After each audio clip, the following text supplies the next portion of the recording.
Good evening, friends. I hope everybody's doing well. Hope you're doing well with your mental health. I hope you're counting your wins every day, every day. End of the day, hope you're doing these three things you're grateful for every night. Either saying out loud to yourself, saying to your higher power. Maybe you're counting your blessings separately or with your things you're grateful for. Journaling still, as well as doing your shadow work and all that good stuff. So I'm hoping you're in a better place right now than I am. Things were going really well for a while. So much so that I quit doing the trauma therapy. I was still journaling and still working in my shadow workbook journal and all that, and really felt things were going good.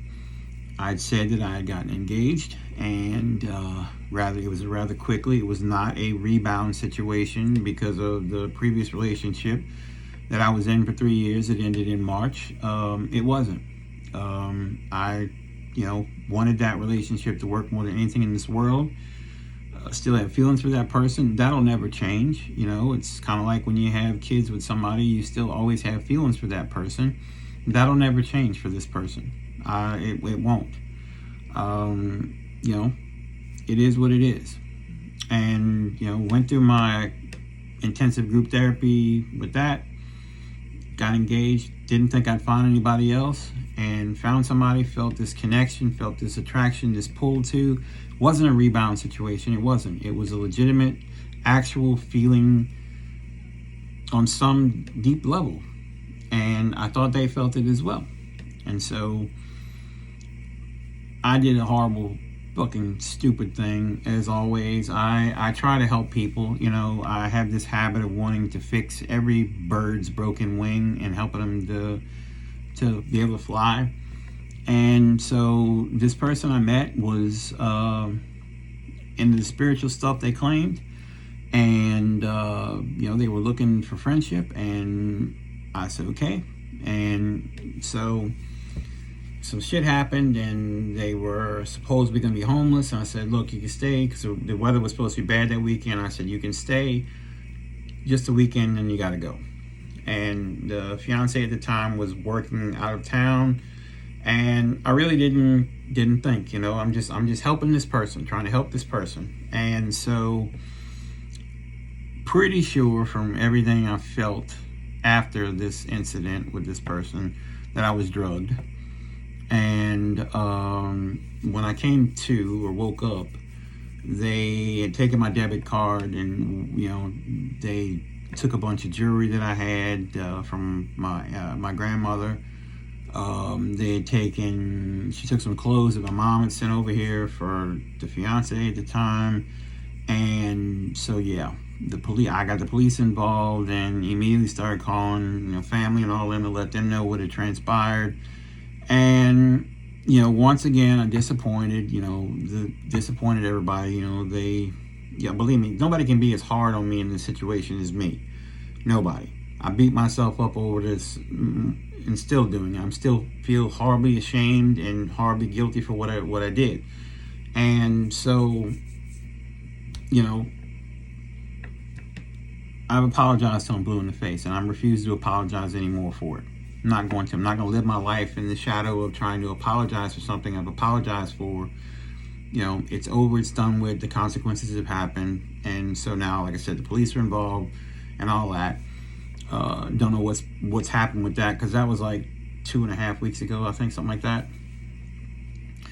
I told everybody, it was honest up front. Nothing happened between me and this person. Nothing did. Told the fiance, she was very hurt. And I saw her when I physically saw her after this situation had occurred.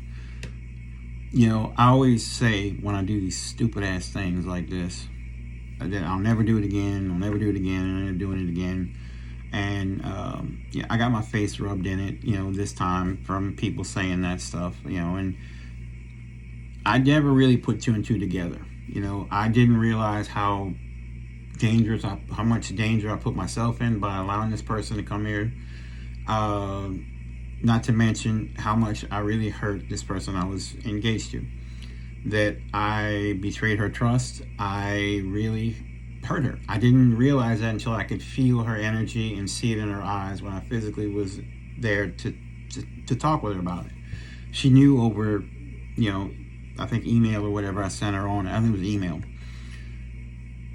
I didn't leave any details out. Some details I was told to leave out, and it would be best if you don't say. And I said, no, secrets and lies destroy relationships, and I will not do that. I won't do that to her.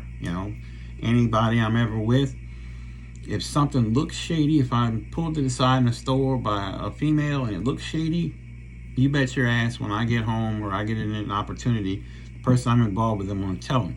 If a woman approaches me, offers me a phone number, any kind of flirting type stuff, I tell the person I'm with, because I don't want some shady ass shit to come back to them and them to be put in a position of wondering, is he doing this? Because I'm not like that. If I'm with you, I'm with you.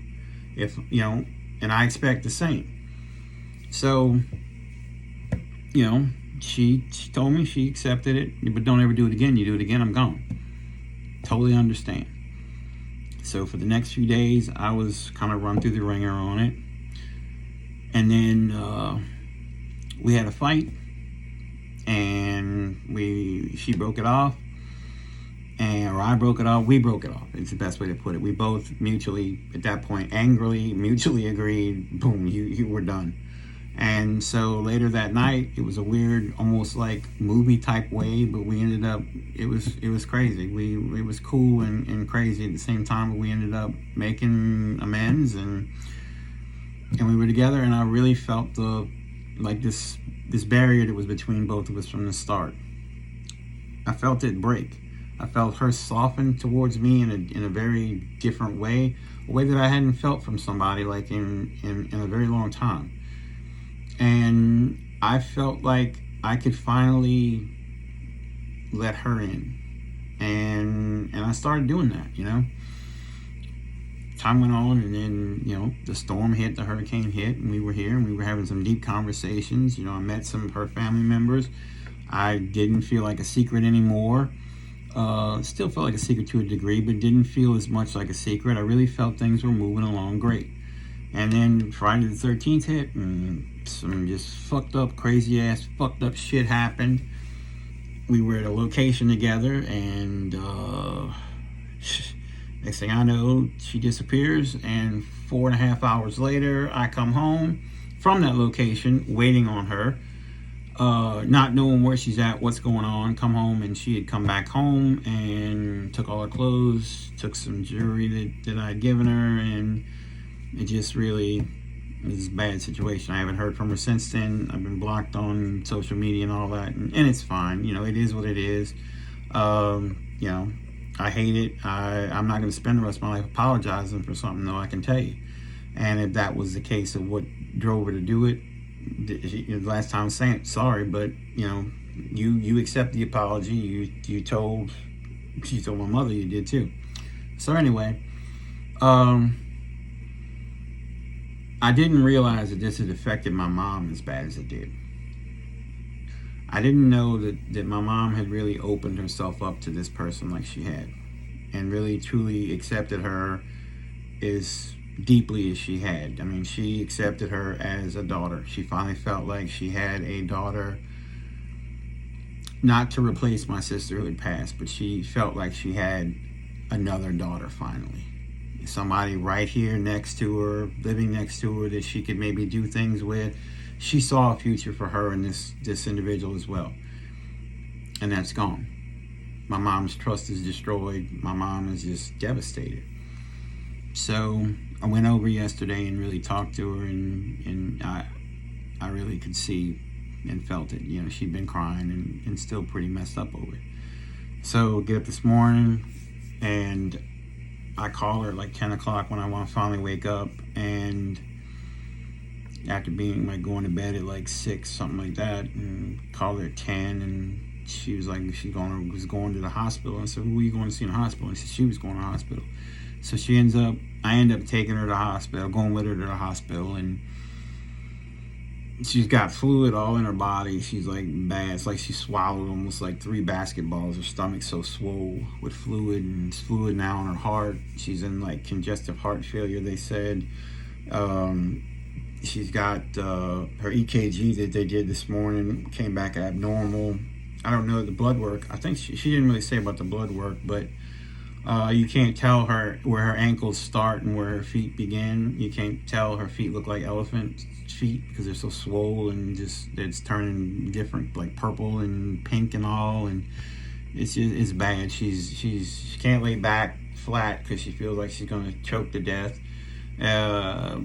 It's basically just fluid backing up in there, and it's making her feel like she's gonna drown, basically. So they're keeping her overnight and gonna give her intravenous fluid medication to get the fluid off, and then they'll go from there as far as what's next or whatever. But the stress of what happened from Friday night up until today has affected her badly. It's added to this and all that. It's added more stress to her. She wasn't sleeping after this, and so yeah, it's bad. It's bad. But she's in the best place she can be right now. So yeah, hopefully your mental health's in a lot better place than mine is.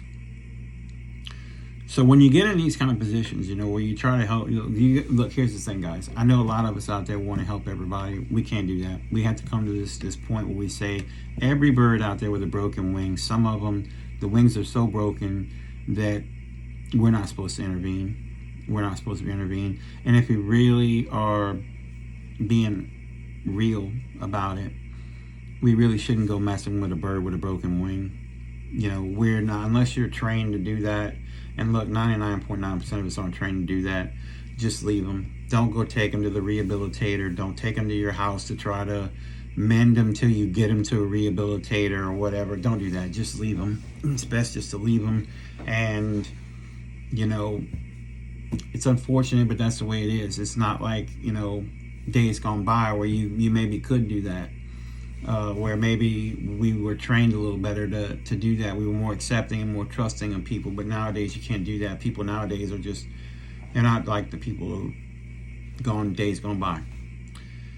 So we can't do that. We can't help everybody. So we just might as well just know that up front.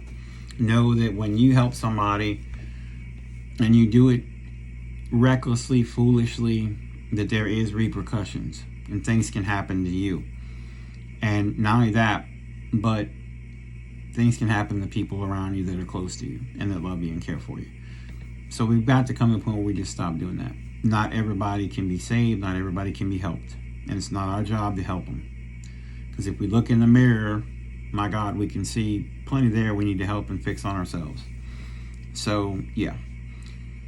Second of all, I guess if we're going through these kind of problems, let's don't get angry we have every right, first I'm going to say this, we have every right to be angry at those people that have hurt us like this.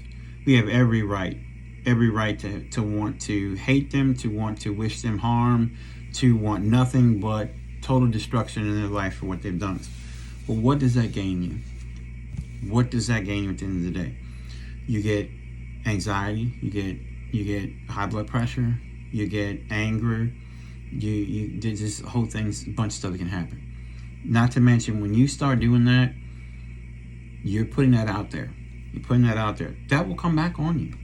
You attract what you put out there.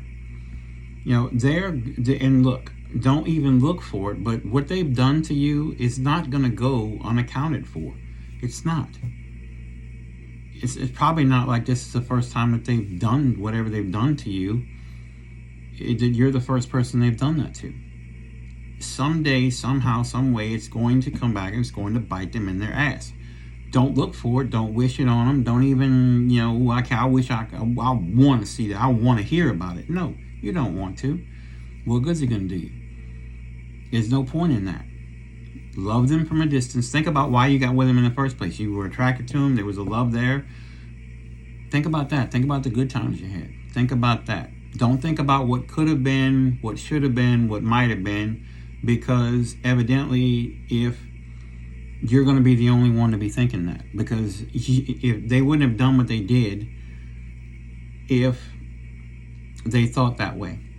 If they thought you were worthy enough to keep, worthy enough to sit down, communicate with, instead of running, instead of ending it, doing shady shit, whatever the case may be, they would have sat down with you and talked to you. But they didn't do that. They didn't do that. They didn't see you worthy enough to sit down and hold a conversation with. They didn't see the relationship with you worthy enough to fight for. So they ran. They did whatever they did. You know, whatever happened, they broke it off. They did it. So that's how you have to look at it. You know, maybe someday they'll look back on things and say, wow, I really wish that I had done that. But that's then their problem. They have to worry about it. Who knows? Maybe in that length of time, maybe you're able to come to a point where you can forgive them. You don't forget, but you're able to forgive them. And maybe there's a chance that if they're willing to sit down and talk about what happened and take responsibility for their parts of it and apologize for it and sincerely mean it, then, you know, maybe you get back together. Maybe it'd be a better situation for you. But don't look for that either, because if they wasn't willing to sit down with you at that point, I just really, and it's probably just the trust that I don't have for like relationships and situations right now that's gone, that I don't think they'd be willing to sit down and talk to you then either, because I don't think they're going to take the time to take responsibility for their actions. So I hope that they do. I hope that they do for your sake, but I just don't think it's going to happen. But don't wish them ill will. Don't do that. That's wrong. Just, you know, love them from a distance. Think about the good times. Don't think about what could have, should have, might have, would have been. And start working on you. Know that you're worthy. Know that you are worthy of love, that you are loved, and that you will get through it. You will heal. You will continue to work on healing for the rest of your life. And that someday someone will see you as the worthy person that you are. And they will want to be with you. And they will get with you. And yeah, you'll have some tough times. But they will be willing to sit and talk with you. Be willing to see the value in the relationship. The value in you to want to fight to keep that relationship going. They won't run on you. They won't go and just, you know, move out on you, whatever the case may be for you. You know, they'll see that and they'll want it. They'll want to be with you. Not because of what you have or what you can offer them or what you could offer them down the road or whatever the case may be. They'll see you where you're at right now, and they'll love you and unconditionally. You'll love them unconditionally, and you'll be happy. Don't give up. Don't give up on it. You know, it would be very easy to give up on love. But through the journey, the spiritual journey that I've been on, I have felt through meditation, through Christ consciousness meditations, void state meditations, understanding that we are made of divine love being the divine, God, whatever you call your higher power, that we are made of that divine love. And I would just rather radiate that, continue to radiate that, than to radiate hatred and all that, you know? And I know that that divine love is great, it's beautiful, it's special. And we are that, so we are great and special. Understand that. Really sink your teeth into that. Do things right now that make you happy. I know that there's a lot of you out there right now, probably like me, that don't even want to smile, that are pretty damn numb inside. You know, maybe you're not eating very well, maybe you're not sleeping very well, maybe you just don't feel like doing nothing. Try to find your motivation. Here's where your wins come in. I got out of bed this morning. That's a win. I was able to get dressed this morning. That's 2 wins. I was able to clean the house. That's 3 wins. By the end of the day, count them all up. Because by the end of the day, you might feel pretty depressed. Man, I just didn't get much done today. You know, I just feel so worthless. Think about those totals. That say 5. Even if you get 1 win, I got out of bed today. I might have not ate all day. I might not have got up and gone to the bathroom. I might have been so depressed so bad that I just laid in the bed and just wet myself all day long because I just didn't feel like getting up. You woke up. That's a win. That's 1 win. That's 1 thing right there you won. I know that's pretty graphic type of situation there or explanation, but point is you won because you woke up. And tomorrow you may wake up and hopefully you'll change those sheets. You'll count up more wins than tomorrow. And the next day you'll count up even more. It'll help build your self-esteem, your self-worth, your self-love. And you'll start seeing yourself in a different light. Wow. I'm grateful today that I woke up.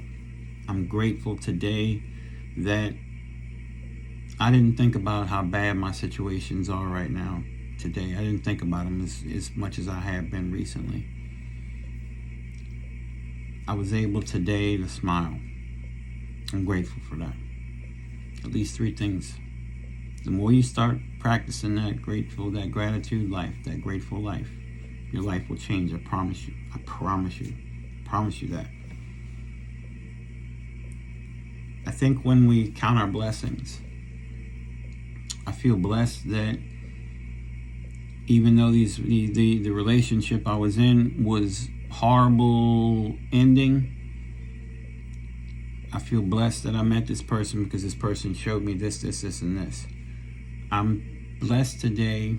I feel blessed today because it didn't rain. I felt that it didn't rain today. And because of that, I was able to go and visit so-and-so. Count those blessings up, because I think when you do that, you're acknowledging that those blessings coming from the divine, the universe, your higher power. And that, I think, gives that strength to build that connection, that spiritual connection with your higher power, and gives that recognition. And by doing that, that divine love comes down even more on you. Because when you start radiating that divine love, you start putting it out there. When you start putting it out there, guess what? It starts bringing in more divine love. And you find that divine partner. So, I hope these things were helpful for you. I do. And I hope and pray that you don't become bitter, that you don't seek revenge against these people, that you see yourself not as a victim of what they did to you, but a survivor of what happened. You see yourself as a victor in what happened, because maybe what they did was, they may have not known it, but maybe it was the best thing could have happened for you. Learn the lessons that they may have taught you and appreciate those. But don't become bitter and don't hate them. Don't wish them ill will. Find something to smile about, even if it's a forced smile. Find something to make you laugh. Dance, sing, clap, whistle, hum. Get those vibrations going inside of you. Get up and move around. Go walk out in nature. Soak up that sun. Soak up just the earth. The energies of the earth. Soak that in. Don't let these people steal your peace. Don't let your peace be stolen. They may have stolen everything you have. They may have set off a nuclear bomb inside of you and you have nothing but stardust basically left inside of you. But they didn't maybe steal your peace. Don't let that be stolen. Don't let that be stolen. Don't let them take that from you. Because that dust can be kind of accumulated And in time, it can maybe reform into the pieces that they were, but maybe differently even. But don't let them take your peace. Don't let them take that. Don't let them take your truth. Your truth of what happens in relationships. Or relationship, or whatever your situation is. Your situationship, as they call it now. Don't let them take your truth, because that's your truth.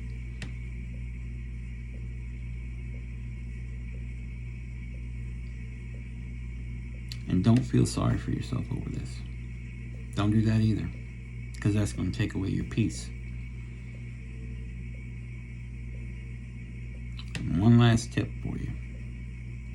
Change up the environment in your house. Change it up, change the energy. Burn some sage. Open the windows. Burn some incense. Do some research. Do some incense, some essential oils. Take down the reminders of them that's maybe in your house. Take them down. Take them down. There's no sense looking at that every day. Take it down and put it away, destroy it, whatever you need to do. Take it down. Don't have those reminders there. If they left stuff there, box it up, put it to the side.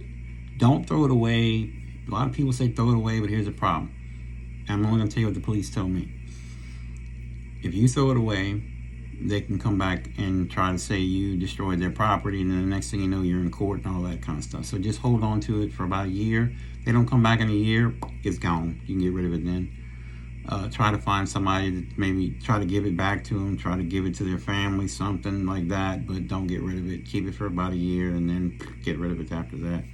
But anyway, change up the environment, change it up. Move your bed in the room, move your furniture around your living room, do some rearranging in your kitchen. Change the lighting up, play more music in the house, that kind of thing. Bring in some salt lamps, some things to kind of just change up the energy in the house. You definitely want to try to do that. It'll help you out. Hey, bamboo, spider plants that add oxygen into your environment. Fish tanks, beautiful. Fountains, beautiful. Those kind of things. Things that make you happy. Not the things that you thought maybe would make them happy. Take those things down. Take those down. Put up things now that make you happy.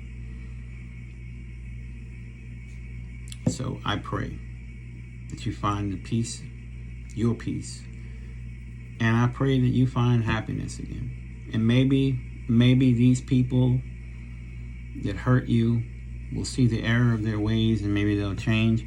Maybe the person you want to be with that left you, hurt you, that maybe you want to be back with them, that maybe they're able to see the error of their ways. And I pray that if that's what you want, that that's what you get. So long as they've changed and they don't hurt you anymore. Because I don't want to see you hurt anymore. You've hurt enough.